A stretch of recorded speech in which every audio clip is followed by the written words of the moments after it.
So that's why he's so obsessed with the moon. A tragic tale, to be sure.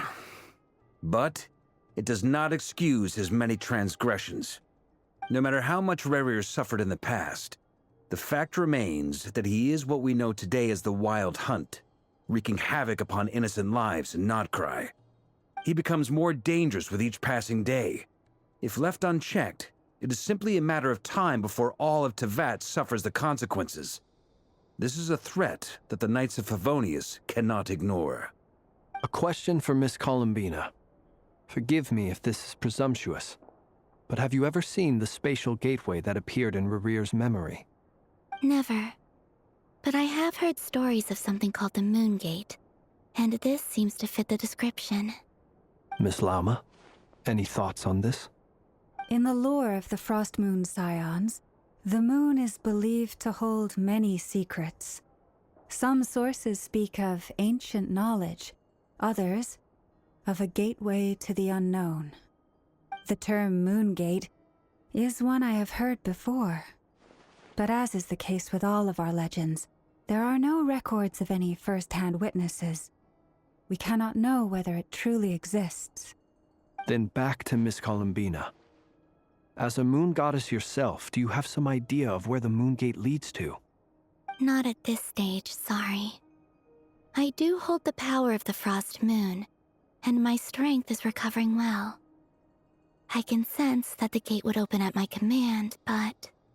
But there's more to the power of the Frost Moon than that? Yes. A moon goddess has the right to open the Moon Gate, since it is a path to the moon. But as never mentioned, holding open a spatial gateway takes a huge amount of power. And right now, I need to conserve my energy to fight the Rerir of Solnari. I'm afraid this is one mystery we may have to leave unsolved for now. I agree. Better to save your strength.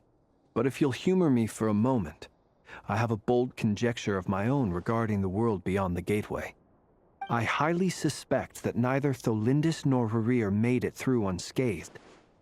The evidence pointing to this is the fact that the Rerir of Solnari exists in the form of countless fragments.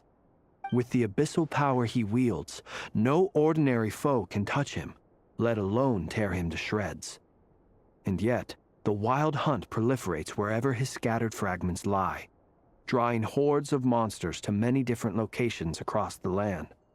So your theory is that Rerir was physically torn to shreds by some powerful force? Hence, why the Wild Hunt is a distributed phenomenon, rather than a unified one? Makes sense to me. Explains why the Wild Hunt is so pervasive, and why he's been trying to piece himself back together. He was whole to begin with, and he wants to be whole again. Without the power of the Abyss on his side, he almost certainly would have perished the moment he was torn apart. But the Abyss, much like a curse, has kept him alive. I could not agree more. The power of the Abyss is most surely a curse. It is a compelling explanation, and one that accords with my present understanding of Abyss creatures. Whether the life form in question is primitive or advanced, if a curse has extended its lifespan unnaturally, it will continue to survive in spite of everything. This raises some interesting questions. I will run some experiments and see if there is any validity to my suspicions. That being said, regardless of whether my research bears fruit, I would like to thank Miss Nefer for conducting such a thorough investigation. Already, it has greatly enriched my understanding of the entity we face. My pleasure, Mr. Albedo. I too hope that the information I have shared today proves useful as we look to formulate the next stage of our plan. Hey! What is it, Dainsleif? You look really upset! It's just...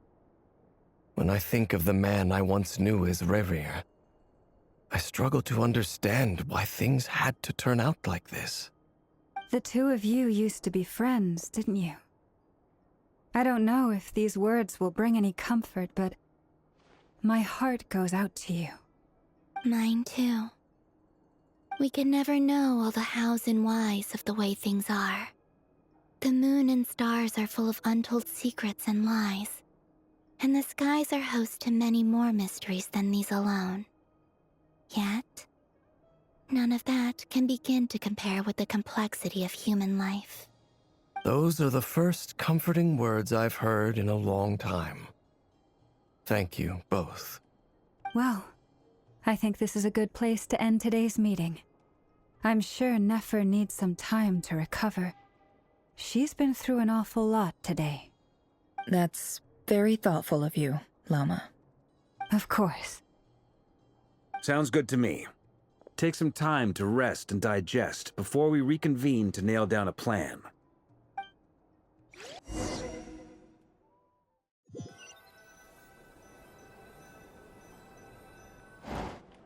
Hey, is this a bad time? Hope I didn't kill the conversation.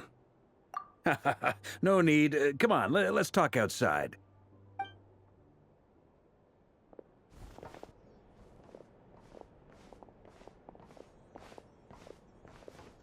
Anyway, Nefer went back to the curatorium to get some rest. But before she left, she shared some things with me that I thought you should be aware of. Firstly, although she managed to trap the Raker of Solnari inside her chess set, there's no guarantee that the power of the Ibis King is any match for one of the 5 sinners. Their powers are beyond our comprehension. It's only a matter of time before he finds a way to break out. We have to come up with a plan and take care of him before that happens. Honestly, my mom figured that might be the case. So, how long have we got? Well, I asked her that same question. She talked for a long time, but for the most part, it seemed like she was trying to convince me how precious her chess set is. What a long and storied history it has. It felt like some kind of sales pitch, you know? The kind where you end up handing over Mora against your will? Anyway, after all that, she finally answered the question. 2 days, at most. 2 days? Holy moly! Can we even recruit enough help in that time? That remains to be seen. Which brings me to the second issue. Dainsleif is obviously conflicted about this whole thing. But given how little time we have, there's no way we can pull this off without his help. You have some history with him, right? Do you think maybe you could talk to him for us? Great. I appreciate it. All right, on to item 3. So, Albedo, Durin, and I put our heads together and came up with a plan. Can't promise it's gonna work yet, but at least it's a start. We figured we'd bounce the idea off you first. We'll explore it further once everyone's recovered. Oh, Paimon's dying to hear this. All right, so here's what we're thinking.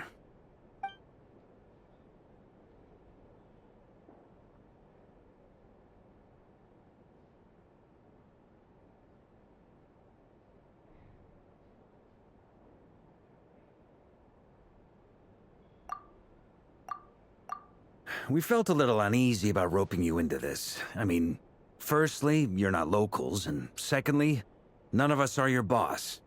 You're well within your rights to refuse if you so choose. Roping us in? Why would you even say that? We know the stakes here. It's all of us against the Rayher of Solnari, or none of us stand a chance. I choose my words very intentionally, I'll have you know. I like to think there's an art to striking a down-to-earth tone even when the stakes are through the roof. Sir Varka, I have a few thoughts about this plan. I'm all ears. I think we can be more flexible with how the roles are allocated. In my view, the most sensible lineup would be like this.